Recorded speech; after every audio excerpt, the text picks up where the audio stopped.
Hello, my name is Alyssa Thompson, and my extension learning for IME 430 is How to Rock Your Interview. Before we dive into the nitty-gritty of rocking your interview, it is important to take the fit test for each company that you are looking at. While you are in the midst of your job hunt and deciding which companies you are most interested in, it is important to take the fit test before proceeding any further in trying to get an interview.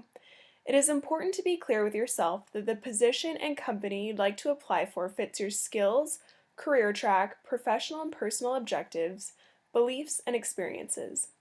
Also, check to see if you are a match with the company's culture and needs of the company you'd like to join. If you decide that the company is not a good fit for you, do not move on with the interview process and avoid wasting your and everyone else's time. When you truly believe in and feel a good fit to the role and company, then you will radiate 100% motivation level towards the new role and the new company. That's what it takes to make you succeed. The interviewer will quickly notice how passionate you are about the company and how excited you are about the offered position. During the interview, they'll be trying to match your characteristics, experiences, examples given by you, the way you talk and behave with their culture, business, and management principles, and with the requirements of the role that they're recruiting for. The first challenge is how to get the interview. Make sure to give your resume the time and care that it requires. Make sure that the resume is typed and not handwritten and that there are no spelling mistakes. Ask a friend to read through it. It is always best to tailor your resume to the organization and the job post. The organization should have a person specification and/or shortlisting criteria. If they don't, ask them. You should address every point in the shortlisting criteria to show how you meet the requirements. Be aware that the interviewer might have done a web search on you. It is important to be aware of what information about you is public. The interviewer could always ask about something that he or she found on the internet. How would you handle this? The second challenge is, you've got the interview, now what? Sometimes a pre-interview assessment test is required. This can be a source of anxiety or just annoyance. However, make sure to take this seriously even if you feel it is unnecessary. Ask recruiters how long the assessment might take and clear your schedule so you have sufficient time to complete it. You can also familiarize yourself with pre-employment assessment tests by taking free ones on the web. Practice tests can make you feel more comfortable for the actual pre-interview assessment. Being well prepared for the interview is half the victory. Do a web search on the names of your interviewers. If you are not given names, ask. Spend some time on Google and LinkedIn to learn about your interviewers. Know their titles, roles, and careers of all the people you'll interview with. Addressing interviewers with their names and showing them that you know about their careers and achievements is polite and shows respect and interest. This will also enable you to shape your answers to the interests of the interviewers. Thoroughly research the industry, the company, and the particular job in which you are interviewing for, annual reports and accounts, the company's website, Facebook page, Twitter feed, and current newspaper articles. Be aware of the company's values, mission statement, leadership principles, products, etc. Acquire enough information before the interview to be able to formulate your own knowledge-based opinion which you'll need to express at the interview. Visit the store or building if it is open to the general public. This will help you answer questions like, what kinds of products or services does the company make or sell? What types of people work here? What are some of the day-to-day tasks that the job involves? Make notes of things you want more information about. This shows the interviewer that you are really interested in working there. Prepare an informal opening and closing statement that emphasizes why you want the job and why you think you are well qualified for the position. To gain confidence, try writing down several of your greatest accomplishments and then list the skills you use to achieve them. When you know your skills and how they help to make a difference, it will be easier to talk about them during the interview. Practice out loud for your interview. This will make you sound more polished and concise. List a few things you want the employer to know about you and review common interview questions. Practice these common questions out loud in front of a mirror. This will prevent you from rambling and sounding unsure. On the day before the interview, read through your resume again to remember exactly what you have written. Most interviews will draw questions from the content of your resume, and you should be prepared for anything that could be drawn from it. On the morning of your interview, check the newspapers and internet for any last-minute developments affecting the organization or industry in which you are interviewing for. This will prepare you for any questions that may come up about the development and mention it if appropriate. It always pays to dress smart for the interview. If you are interviewing for a job in an office, it is usually best to wear a dark-colored conservative suit. If you are interviewing for a job where the dress code is more casual, say at a factory or construction site, men should wear nice slacks and a button-down shirt and tie, and women should wear a nice dress or blouse and slacks or a skirt. Looking your best will help give you more confidence in your interview. Avoid wearing excessive jewelry, perfume, and flamboyant clothes. Good personal hygiene is always important. Remember, it is always best to be overdressed than underdressed. Be on time. If you arrive really early, go to a cafe nearby to take a last-minute look at your notes. Be sure to switch off your cell phone or anything else that makes noise or buzzes. If you live far away from the location of your interview, you should consider arriving the night before and staying at a hotel. Good employers will not only reimburse related expenses, but will also appreciate your thoughtfulness and professional attitude. Staying at a hotel the night before could avoid a hectic morning rush. You will have a fresh mind and will be more thoughtful and exude more confidence. Challenge number 3, the interview. When you are called into the interview room, take 2 to 3 slow breaths. This will help to calm your nerves.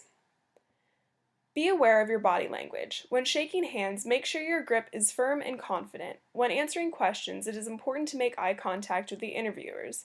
Give all interviewers equal attention. Have good posture and don't slouch. When speaking, be polite and professional and avoid using slang and profanities. As you are introduced to the interviewers, shake their hand firmly, look into the eyes, and say that you are pleased to meet them. Remember, you don't have a second chance to make a good first impression. Answer questions in a confident and firm voice. Don't mumble, rush, or be hesitant. You should also pay attention to the vocabulary that you are using. You should utilize words and expressions which are common in the company, its markets, and industry. For example, if you are applying for a position as a lawyer, you might want to come across as serious and thoughtful. On the other hand, if you are going for a sales or marketing position, you need to show characteristics of vitality, drive, and stamina. Answers should not be one word or one sentence, but should also not go on for too long. While you are answering the questions, make selective and relevant use of information from your research and casually mention some of the sources you have used. For example, I noticed on your website that employee community involvement is really important to your company, blah blah blah. Keep the interview positive. Don't make negative remarks about any previous jobs or employers. Employers want to hire someone who is positive, enthusiastic, and able to meet and deal with challenges. Make sure that you know your strengths and areas for improvement. You should have a clear understanding about what is looked for at your target company and the job that you are applying for. You need to be able to explain why you believe you're the one who deserves the job by generating the most value to the company in the short and long run. During an interview, it is important to be yourself. Don't pretend to be someone that you're not just to get the job. When you take away the pressure of trying to be someone else, you'll be able to spend more time preparing and listening to the questions being asked. It is important that you never give up your core values and convictions. Be ready to enter a good and constructively led discussion with different points of view. Remain tolerant, open-minded, and willing to discuss in an empathic and fact-based manner, leaving out emotions and politics. You might learn that some fundamental aspects don't align with your expectations and the position no longer seems fit. If this is the case, it should become obvious that you should not go for the role or accept an offer. Above all else, show enthusiasm and keenness for the job and smile. Your composure should display interest, engagement, and friendly open-mindedness. The interview don'ts. If you don't know an answer to a question, say so. Don't self-deprecate. You are there to highlight your strengths, not advertise your weaknesses. And never, ever lie.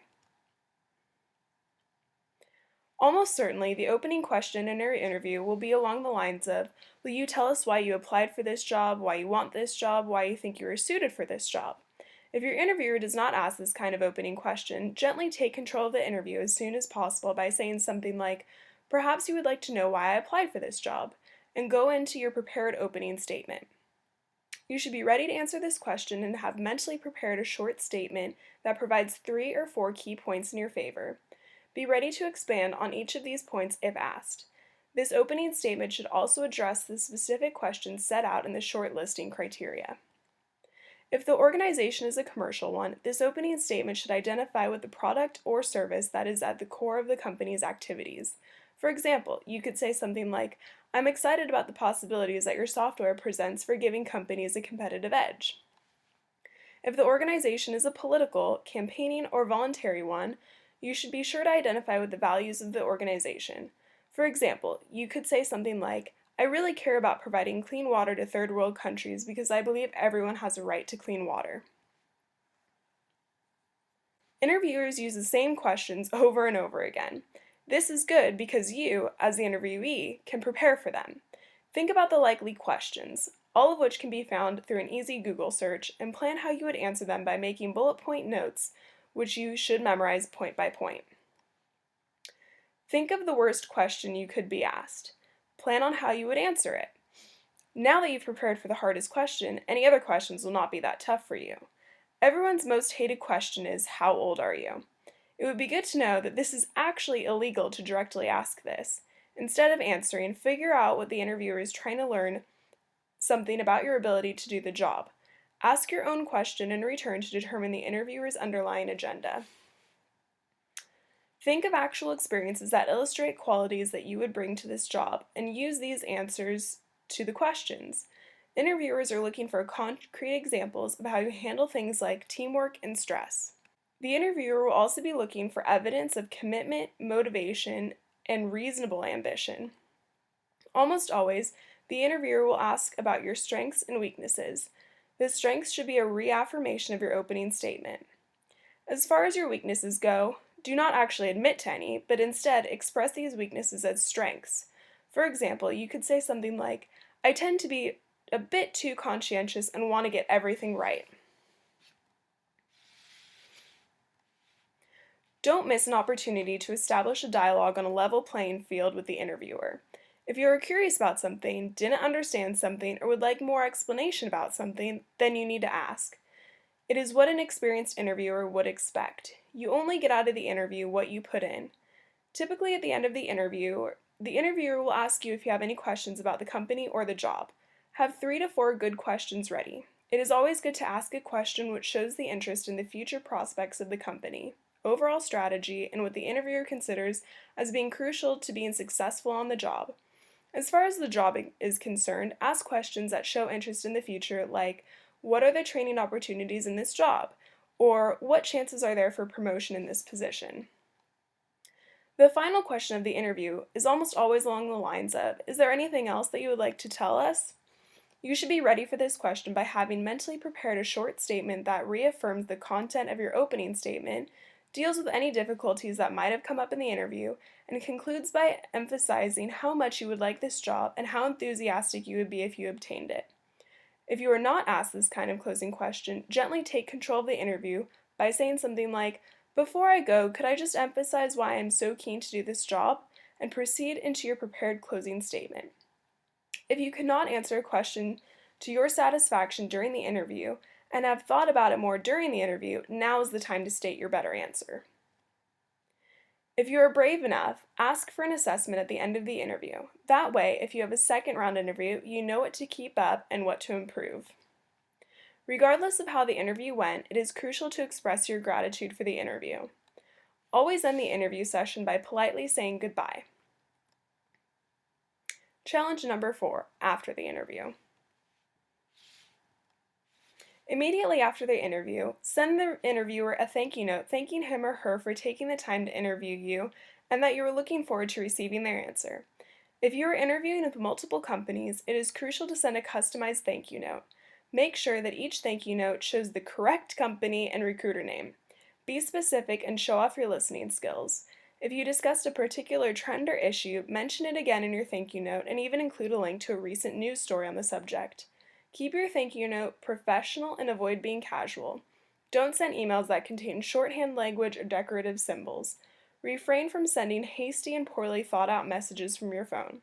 It is inappropriate to try and thank your interviewers through social media. The employer wants to see that you know proper business etiquette. Also, make sure to write a thank you note to every executive you meet during the interview process. Each letter should speak to your particular interaction with that person. If in the unlikely case that you follow all these steps and do not get the position, ask for a debriefing interview or telephone conversation to receive feedback about your interview. This way, you can learn from your mistakes and change them for the next interview. This will also give you feedback on the things you did right so you can remember to keep doing them in future interviews. Wait until you've received an offer before beginning negotiating your salary. Start by looking up the market rate companies are paying for the type of job you're pursuing. You can find this information on websites like salary.com, glassdoor.com, and payscale.com. New hires usually get paid along this spectrum at big companies. Smaller companies tend to have less formalized salary structures. If you give a number that's too low, you could lose out on thousands of dollars. If you give a number too high, you could price yourself out of the running, so it is important to do your research. Determine the amount you want to be paid annually. Settle on a minimum that you're willing to accept. If an employer is unwilling to budge, consider asking for benefits such as extra paid time off or the option to work from home as an alternative. Keep in mind that if you perform well in the job, you may be able to quickly secure a pay raise. Meanwhile, if you're currently employed, find out whether a counteroffer from your current employer is likely. Talk to trusted coworkers about how similar situations have been dealt with in the past and gauge how much bargaining power you might have. If you decide to move to the other company without bargaining a counteroffer, make sure to give your boss ample notice. Now that you know everything it takes to nail that job interview, go get it. Thank you very much.